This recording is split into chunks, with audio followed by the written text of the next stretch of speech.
movies. What elements of that filmmaking process are you most attracted to?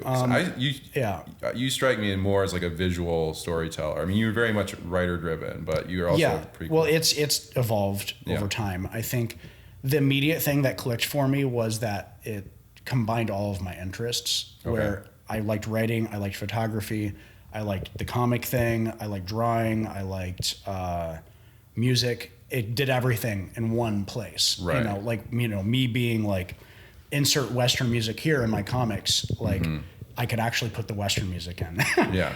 So like it combined all my interests in one format. So I think that was what immediately clicked for me. And then I don't know. There's something about the process I just liked. Like the collaborative process of being on set was really creative really problem solving, and it's it's fun, and you have to think of interesting ways of getting out of certain things or coming up with certain visuals. And there's like a introverted and extroverted aspect to it, where writing is an introverted process and being on set is an extroverted process. So it kind of gave me an outlet for both sides of my personality. I've never thought about it that way. That's really interesting. Yeah, for sure. Yeah, that makes a lot of sense. Yeah, and I think that's why my goal is to be a writer director. Right. So I think be that's left alone and then be in charge of a lot of people. Yeah, for sure.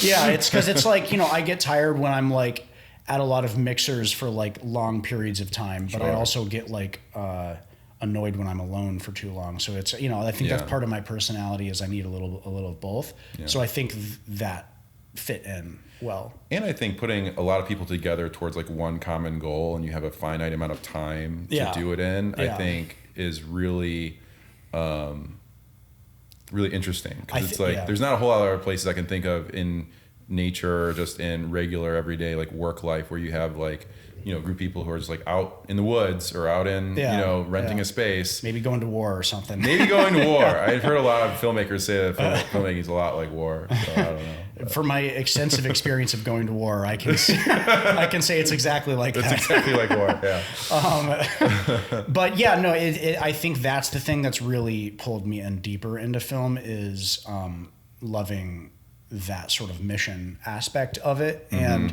I think earlier on, I was like, the guys I looked up to was like, Kubrick, and I still, of course, love those filmmakers like Kubrick and like the hyper controlling kind of directors.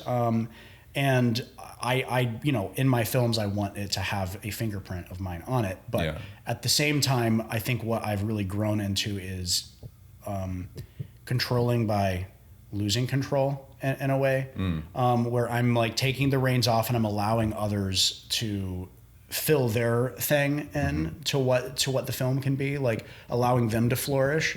And being acting as like a filter in a way, where you allow the ideas in that fit the overall vision, but being open to others' contributions. I think that's like the most exciting part of the process these days for me. Like the exploration part of the process. I think in the best case scenario, you have a team of people there who are all really good in their particular field. Like you have like a set dresser, or you have a costume designer or something like that. And you don't know how to sew, but you have taste and you know what the film's supposed to look like. So best you just get out of the way and let them do it, and then just add your little notes here and there. For sure. Then just being like, just in the mix, be like, no, it's got to be like this. And it's like, so I just directed a short film. It's called Universe 25. Yes. So do we want to talk about Universe 25 now, or do we want to talk about it later? I was just going to bring up an anecdote from it that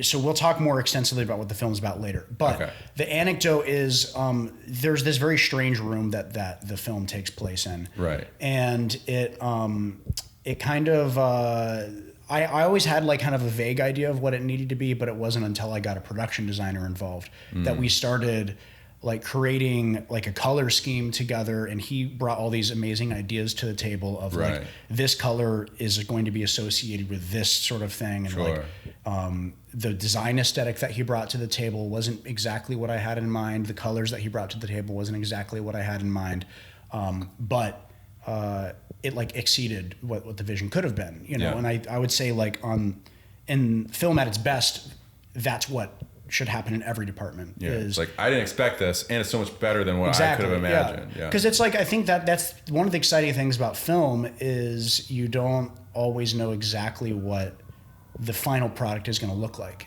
Mm-hmm. You have an idea of what it's going to look like. Right. Should we hold for the sirens? Yes. This is a very loud street. Yeah. Like, it's a good street though. It's a good street. Quality it's street. Very loud. Yeah.